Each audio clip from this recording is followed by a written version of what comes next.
Thank you so much for being here, for participating.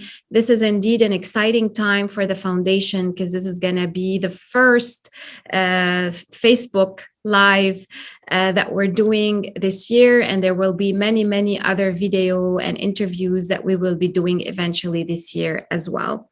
And this initiative is connecting with LDS. Why did we decide at the foundation to start connecting with LDS? Pourquoi on a décidé à la fondation de commencer cette initiative afin d'établir des liens avec le syndrome de Loeys-Dietz? At the foundation, we are connected to hundreds and hundreds of patients living with LDS. We are connected to their caregivers, to their families, to their care teams, all the ecosystem that surrounds the patients living with LDS. And the more we were hearing their stories, the more they were sharing their experience, all the hurdles they had to go through to get proper diagnosis, the barriers to get a proper care and management from a team that understands their diagnosis, we realized that it was essential to raise awareness and to shed light so that we are bringing more education and awareness to the public, but also the professionals, the general population about what is LDS and what are the challenges that a patient with LDS deal with. So this is really the main goal of connecting with LDS. We want to shed light on patient stories and patient experience, raise awareness on their challenges that they have to go through.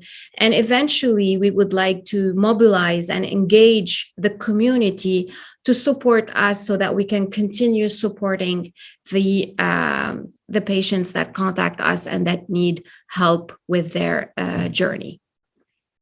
So with that, I will introduce myself. My name is Gida. Mon nom c'est Gida, Executive Director, Directrice Générale of Loeys-Dietz Syndrome Foundation Canada.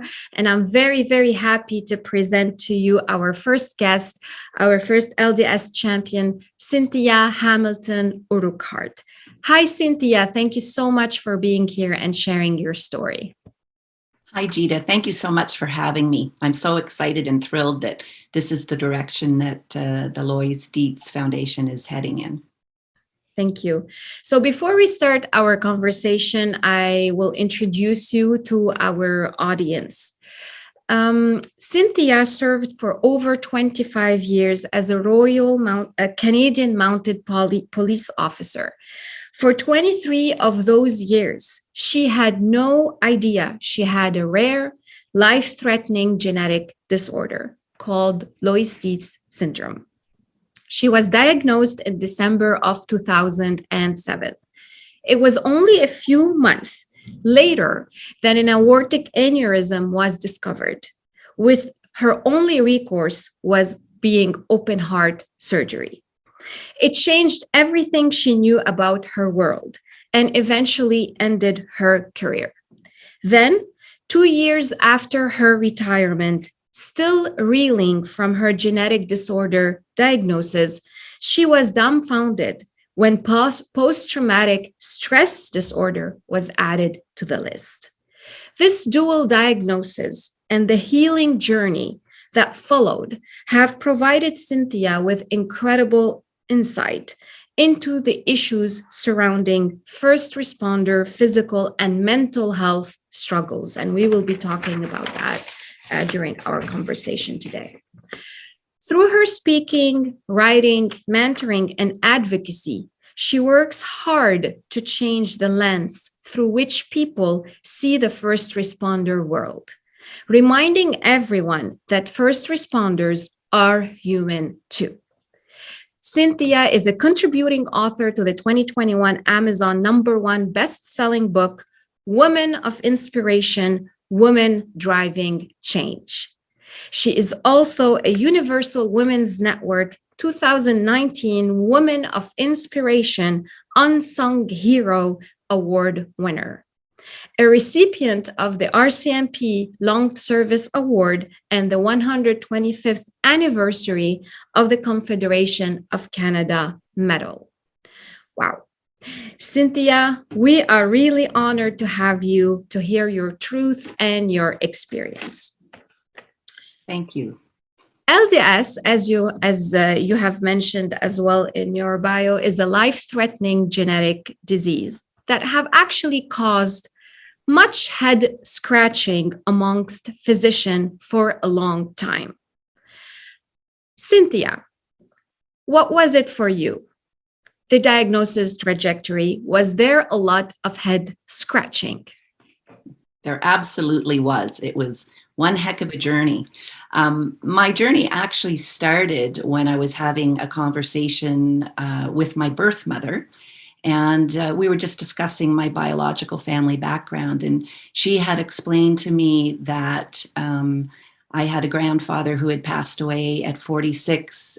He had a brother that passed away at 46. There was a sister that had passed away in her early 50s and a cousin who had died during childbirth of an aortic aneurysm. And nobody, we knew something was probably going on, but nobody had the ability to figure out what it was. And when I had that conversation with her, of course, when I had two young children, I was concerned about it and what it meant for myself as I was getting older and closer to that age, and what it could potentially mean, for my children. So as far as my health went, I had certainly had issues to deal with over the years, but I never connected anything. And I thought of them more as irritating things. So sprains and strains. I had an ACL tear. I was diagnosed when I was 28 with mitral valve prolapse, but it was very minor, and it's not something that only people with connective tissue disorders have.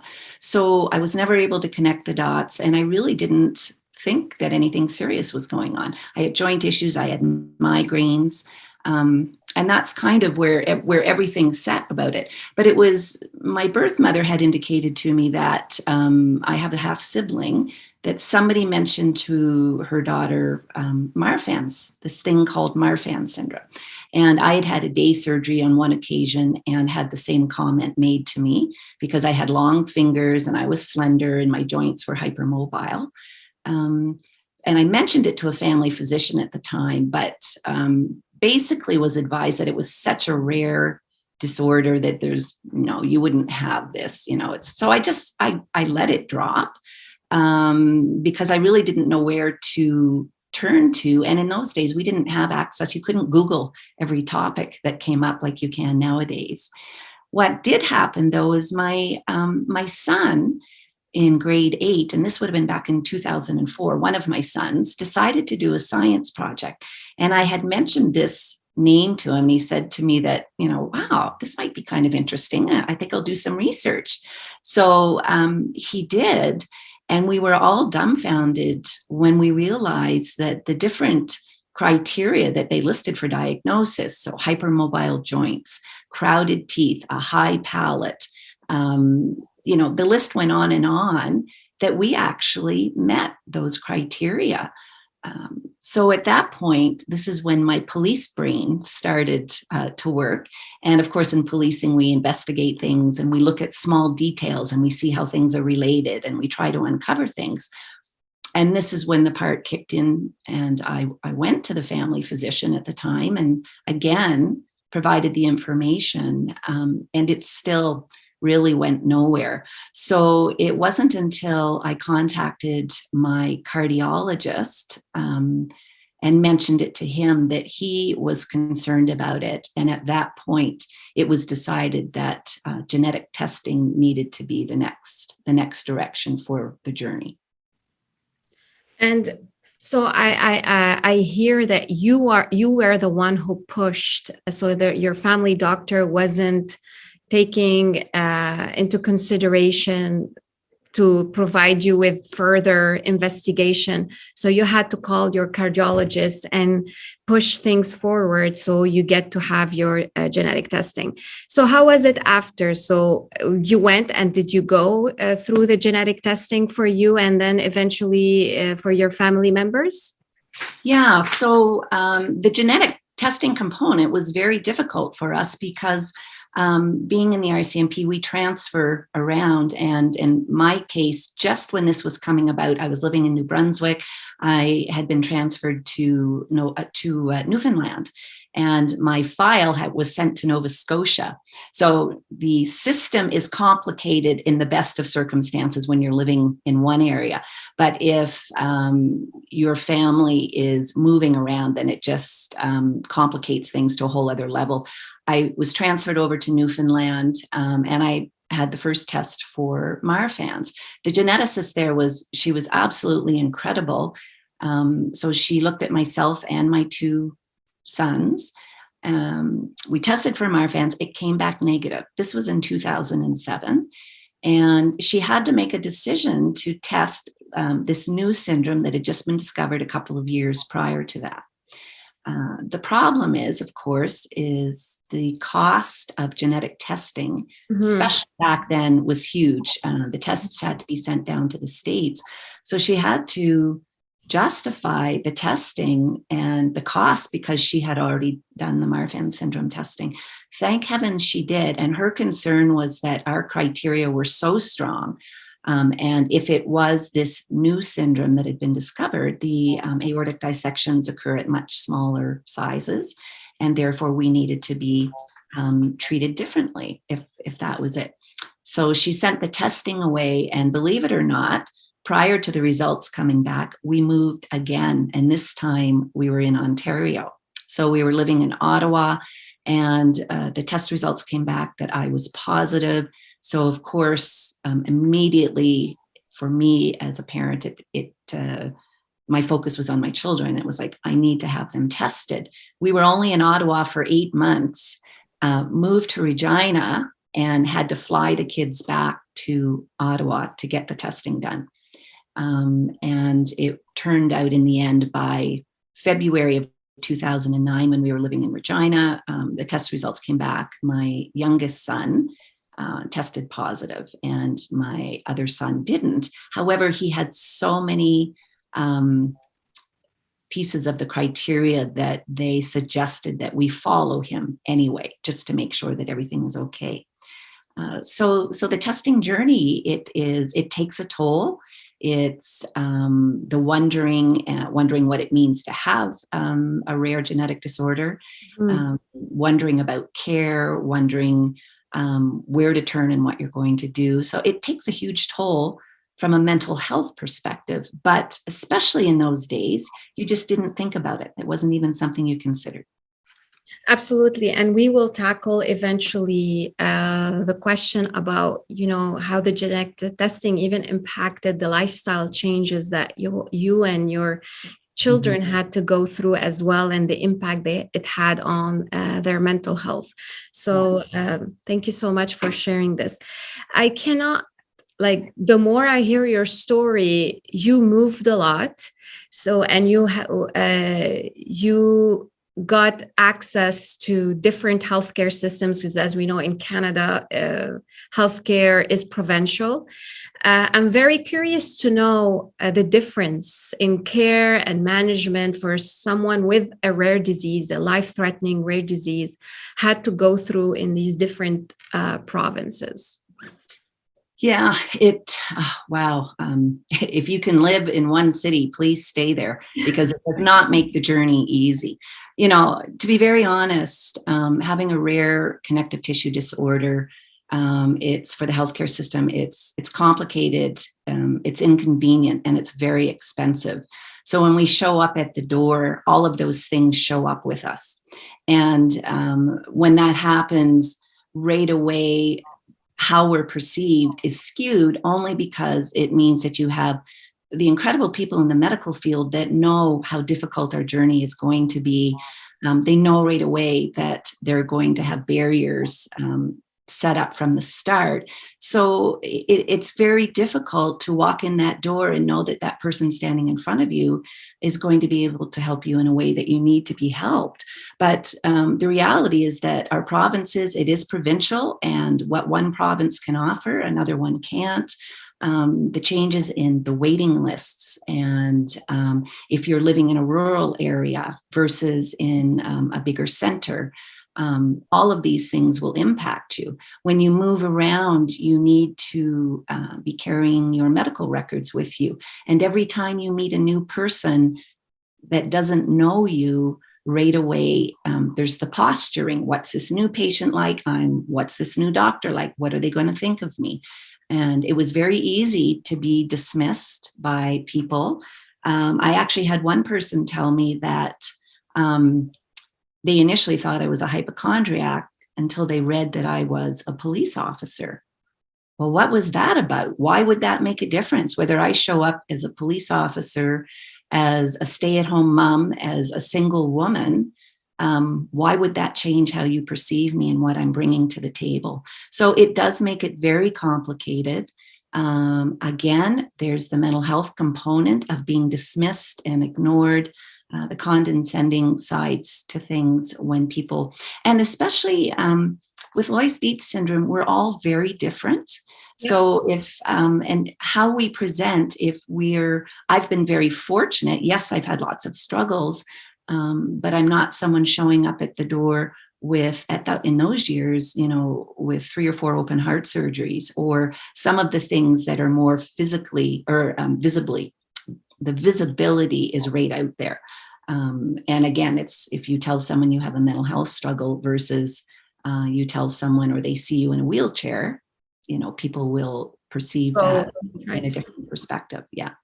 They will help out, because physically you show that you are vulnerable. Yes, exactly. And when you look normal, whatever that means, there's judgments put upon you that it can't really be that bad, or somehow you're exaggerating, or this isn't what your reality is. That's a very powerful thing to say from a patient experience as a LDS patient, is that, yes, sometimes the look doesn't show how much you are really in pain and everything that you are dealing with. Curious to know more a little bit, because you mentioned about having to carry your medical records. I just want to tell you that even sometimes within the same province, just going from a hospital to a hospital, it's hard to get medical records. And we deal with that with patients trying to find second opinion. And it's just hard because they're waiting on their first hospital to give them their everything they have, all the medical notes, all the imaging, etc., so that they can take it to the second hospital. So there's a lot of work that need to be done to simplify, especially for rare disease patients who need different disciplines. And Peter, I'd like to add that, and even when you do have those records, and I would carry records and everything was organized, and again, it's just because of my policing background, what happens as well is that sometimes when you present that information to somebody in the medical field, they're not open and they feel insulted that you're providing them with it. And I think that really was a shock for me when I first encountered that, because I looked at it from the perspective of a police officer. If I'm trying to do an investigation and somebody is bringing me information to help me, I am there with open arms and very appreciative of it.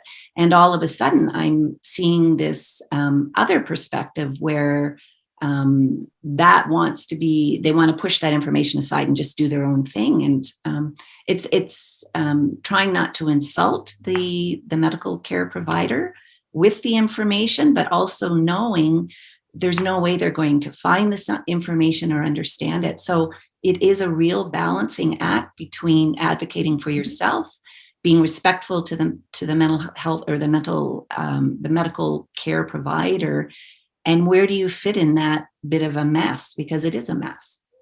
It is a lot of red tape, unfortunately, in the healthcare system.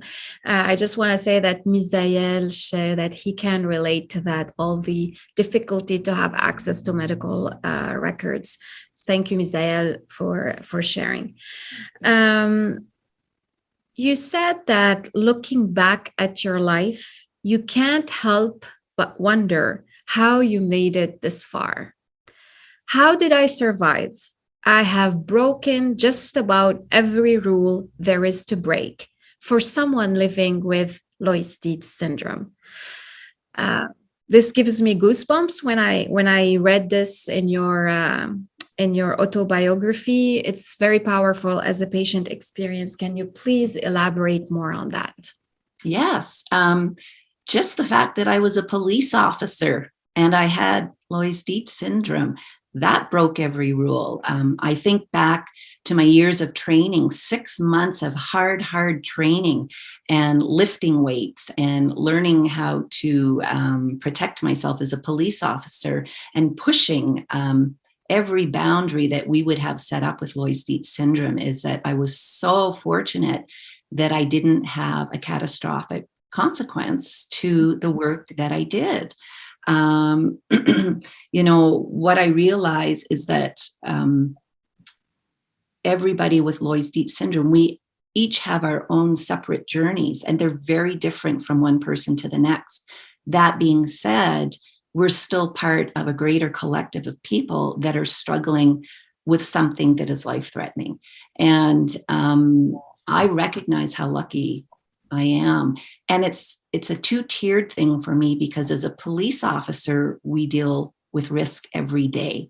And it was strange how when I was diagnosed, I was used to dealing with risk within my job. That was a choice. That's something that I chose to do. I did not choose Loeys-Dietz syndrome, and it was put on me. So the weight is very different, and it's a different type of mental health struggle.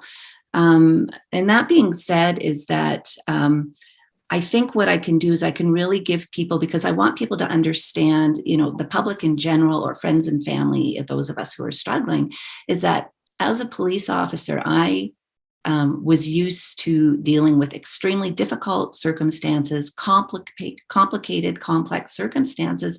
And yet I was still having a hard time navigating the healthcare system. So I think for our Loeys-Dietz patients and fellow sufferers, don't be hard on yourself, because it is so complicated and it is frustrating, but understand it is not an easy system to navigate. And I even had my husband helping me with the system, and he's got 35 years of policing experience.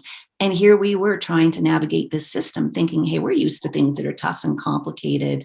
And here we were totally lost within this. So I think by getting together, and the stronger we become, and those rules that we break, or the boundaries we're pushing, or the things that we're asking for, become easier when we're all together. The diagnosis, did it require you to have lifestyle changes after? So yeah. Career. So when I was diagnosed, I was in the later part of my career, and I was doing administrative work at that time. Okay. So I wasn't out on patrol. So I was fortunate. However, part of my lifestyle and part of what we do, even if you are in an administrative position, you still need to be ready to go out onto the road if you're called to go out. So all of a sudden I was assessed and put into a different medical category within my job. I ended up teaching at our training academy. Our yearly qualifications I couldn't do anymore. And all of a sudden, all of the things that I had loved doing were taken away from me. I'm not supposed to lift more than 25 pounds. I'm not supposed to do push-ups and sit-ups. So everything that I had known in my life changed. And in the end, it took away my career, and it was devastating. And I would have well-meaning people say, well, at least you were able to work for 25 years, or at least this, but that's not, that doesn't fix anything within you when you've had to revamp everything about who you know yourself to be. And that was a care provider to other people. Having people care for me or be concerned about me was not a role I had ever played before, and it was very difficult. Interesting. You also referred to the day of your diagnosis. I was relieved and devastated at the same time. Tell us why. Finally, there was an explanation for all the things that went on. It was no longer I was just a klutz. It was no longer if something was going to go wrong, it was going to be me. There was an actual explanation for it. and the being dismissed and the condescending tones and attitudes and everything, I sat and I sobbed, and I got the diagnosis through the Connective Tissue Clinic in Halifax. And back in 2009 in Canada, they were the only connective tissue clinic in the country. Mm-hmm. And I sat and I sobbed. And I remember being told by the cardiologist at the time, and she said, this happens all the time when somebody is validated and told you have something that's going on. All those things your gut told you is true. You're not a hypochondriac. And it also meant that I had people around me that understood what I had. And at least I had someone at that point in time that understood what my struggles were. So I cried as well because of the mental health toll it had taken on me. And I cried for my son, what I knew and what I didn't know. I dealt with the guilt of being a parent that passes along a genetic disorder. And it's interesting because my birth mom had the same struggle as well. And it's just not a place we need to go. We are who we are. And we need to embrace that and not feel bad about it. But in that moment, everything came crashing down. And then it was trying to crawl back up that hill again and find my new normal. And I'm sure the clinic provided you with the resources, with genetic counseling for you and your kids to learn more and learn about the impact and the risk of having LDS and having the genetic mutation and all the family planning that we will be eventually as well talking about. I just want to shed light that when you get tested, that there are resources. And if you don't know, so it's for the people who are listening to us, ask for these resources, because everyone, whether it's clinic for aortopathies or connective tissues, they will provide with genetic counselors that their job is really to accompany, to work with you, to explain to you all these changes that you're gonna have to deal with in your life. And that's so, Gita, that's so positive, because back when I was diagnosed and I went back to Regina, this clinic was in Halifax, so I was traveling. The genetic clinic that we were at in Saskatoon just didn't have any information about it. So it just gives me so much hope, and I'm so thrilled to know that in today's world, that is what the clinics are able to do, because there's so much more information out there. Absolutely. And actually now, if you look at Saskatchewan, there is a big clinic right now for connective tissue. So it took a few years, but now we're there. We actually also collaborate and work with them. I have a comment here from Misael. My own take on the subject of risk management. I can deal with the dismissiveness, the ego, and overconfidence of healthcare providers, though I find borderline negligent clinical judgments that are based on anecdotal evidence of individuals' severity.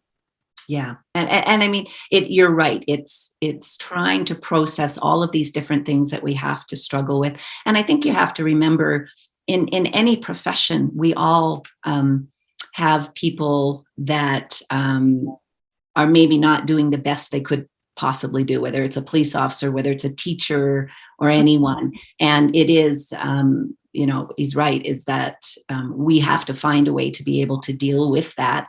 And if we're getting nowhere, sometimes it just means fighting and moving on to someone else. And even then, that is not an easy task. Absolutely. I want to now delve into more your care, and where are you at right now with your care? So you mentioned that you had an open heart surgery. Now that you are being regularly monitored, and I want to know more about that, and the annual checkups that you go through with your cardiologist. As a patient with LDS or with a rare disease that can be life-threatening in a in a nutshell. Do you feel more in control now that you have a diagnosis, you have frequent annual checkups? Does that give you some calmness? Absolutely. It was a game changer. When we left, I retired out of Regina and moved to Calgary because Calgary did have an orthopathy clinic that dealt with connective tissue issues. And living in a city where I have a clinic and a team of people who are caring for me was life-changing. It really was.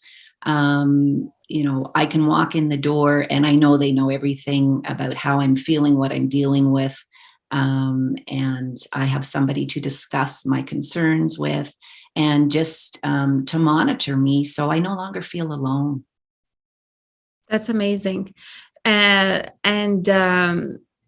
guess when you compare it, I want to take you to the time when you had to go in an urgent way, do the open heart surgery while after you're having your diagnosis. When you compare now the two situations, what do you say?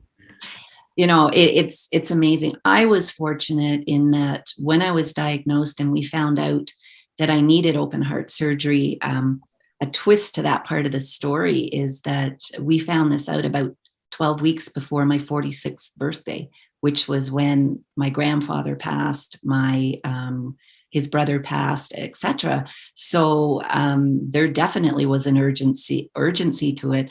And I was living in Regina because my employer was the RCMP. They paid for the costs of me flying to Halifax and staying in Halifax. And that's not an option that many people have. And I don't know what that would have looked like had I not had the ability to have somebody else look after my mental health, my medical costs. Switch to today where I drive 20 minutes from my house and I have a team and they know the type of monitoring that I need. So I have yearly MRIs, I have echocardiograms, Holter monitor, blood pressure, cuffs, all of that. And that does every year. Certainly when it comes up to time to get the testing done, there's always that bit of nervousness, with hopes that everything is still going well. And, but it gives me peace of mind so that I know that I can't fix everything with this. I understand with the disorder that we can do all the best monitoring and I can still end up with a dissection. But what it does do is it just allows me to try to live that normal life or as much to normal as possible under the circumstances. And to be able to access a clinic when something goes on and say, hey, I've got this going on. What should I do? It just took away that sense of feeling alone. And no matter where I was or if I was traveling, I knew that they could contact the clinic if I ran into an issue and they would be able to explain it. So it was a life-changing thing for me and my family. Thank you. Cynthia, you are a strong mental health advocate. You publicly talked about your PTSD. How an LDS diagnosis did it exacerbate more your PTSD? Or do you feel like there was a certain component because you were having all these symptoms that you didn't know about, or you didn't have a scientific explanation yet for them, that also contributed to the PTSD? Well, it certainly did. I think for anybody, I think initially when I was diagnosed, I'm not sure that I found that as traumatic as I did the what now. That absolutely terrified me because it wasn't that I had some common thing and there was organizations set up ahead of time. It was, so what now? And especially in reference to my son, my youngest son, and what was it going to mean for him? And how do you carry this, and how do you explain to people, especially in our circumstances, this wall of looking normal really took a toll on us because people just didn't seem to understand how serious the circumstances were. And when you walk in a door and people have never heard what you have and they're not interested in trying to treat it or deal with it, it does take a huge toll. Obviously, the open heart surgery, that in of itself is traumatic. And recognizing that that physical health and medical and mental health are interconnected. Mm-hmm. And I just always separated them. And it honestly hasn't been until just recently when I started working with you folks that I looked at myself and started to say, hey, just a second, these aren't separate. And the number of people when I started posting about my disorder or my syndrome that said, well, you never told us, we never knew. And again, I didn't know how to tell people. And would it look like I was complaining, or would they think I was a hypochondriac? So all of it absolutely is intertwined and contributes to the PTSD, yes. And I want to add to that there isn't a lot of studies right now that looked into mental health impact with people living with LDS, but there is something that tells us that we need to focus on that and that we need to support patients with their mental health struggles once they're diagnosed with LDS, because they deal with not only the pain that comes with the diagnosis that they need to manage through every day, but also everything that we're going to talk about in the next series as well. The lifestyle changes, huge lifestyle changes. Most of these people are athletes, are people who do a lot of sports, and they've been doing this. And we know how much sports is a great, it is an antidote of any mental health struggle. And they have to change everything. So definitely there is something to do more. And us as a foundation, we are working on a program to support patients and their mental health struggles. And that's very exciting because we have always separated it. Physical health is over on this side, mental health is over here, whereas everything is interconnected. And we have to approach this whole journey with a mental health component to it. And to be very frank is that, in the first responder world, even in society in general, mental health has never been a priority until recently. Yeah. And if we don't continue to have these conversations and bring the topic up, and even though sometimes people say they're tired of hearing about it, we need to continue to talk about it because it is part of the diagnosis. It's not just that it brings a physical side to things. It also automatically in that moment brings a mental health struggle, and we do need to deal with it. So I'm thrilled to know that that's what you folks are pursuing. Absolutely. We have also Misael sharing that this is his biggest struggle, is to forego some of his favorite sports. So this is definitely something that lots of people living with LDS share, is that huge lifestyle change, and unfortunately not much support yet from the healthcare system to help them do that change and give them other options and give them resources to support other opportunities. Cynthia, you are the patient, but also the mother, the spouse, the daughter, the sister. How did your family deal or cope with your LDS diagnosis? Well, for starters, it was the biggest toll was taken on my husband. We're police officers. We care for people. We're fixers. We want to fix everything. And for the first time in his life, he was confronted with something that he just was not going to be able to fix. And that still takes a toll on him today, as it does for any family member of somebody diagnosed with a serious life-threatening disorder or syndrome. He also has PTSD. So we work and we talk a lot about the mental health part of the journey and how it's impacted us. Now, my adoptive parents were deceased when I was diagnosed, so it didn't play a role with them. My sister, my adoptive sister, and I'm talking adoptive and not because of the biological component to my story, has just been absolutely wonderful.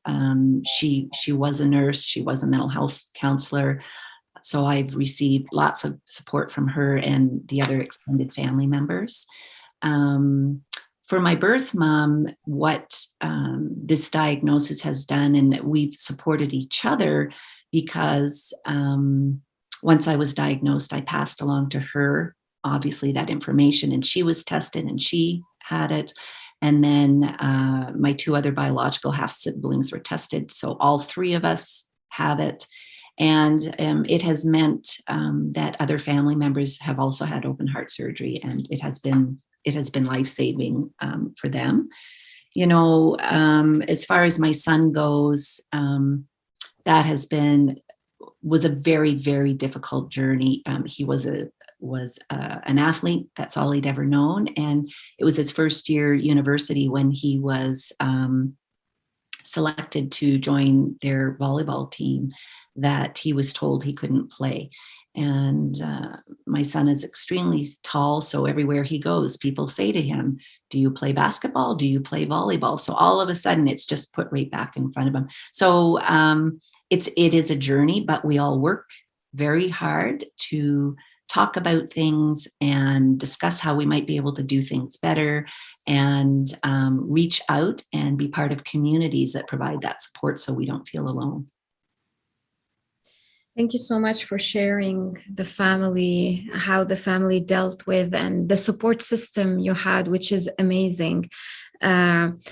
In certain cases, we are the support system for some patients. So I get you now. I see the time, and we're gonna be wrapping up to our last question. And for that, I want to put my LDSF hat here, and I want to ask you, Cynthia, how did the foundation help you during the journey and your diagnosis? And what advice would you like to give for other patients that are listening to us today? Sure. Well, the foundation was a landing spot. It was a place to feel like I finally belonged somewhere, that people would understand my story, that I could ask questions, and that maybe and all of a sudden, being rare, I was with a group of other people who were rare. So feeling like I belong somewhere, it's a huge part of this journey. And for anything like this, being alone is the worst way you can go. So I think it's for other patients, if I can give you any advice, is reach out to the places where you know they understand what you have first and foremost, because what that will do, it will build a foundation for you. It will give you a sense of validation that you need on those days when you have to fight to be heard, when you have to fight about your message. Start where you know people will accept you, and build out from there. If you start with people that don't understand, then all you're doing is trying to keep your head above water. But start with the people, reach out for help. Don't do this alone, and don't be afraid to ask questions and advocate for yourself. And if you come up against a brick wall, then close that door and go and open a different one. But you deserve it. Just because we have a rare connective tissue disorder does not mean that that it's fair that we get dropped in through the cracks. And just please reach out, and don't move forward with this on your own. Thank you so much, Cynthia, for being our first LDS champion for today.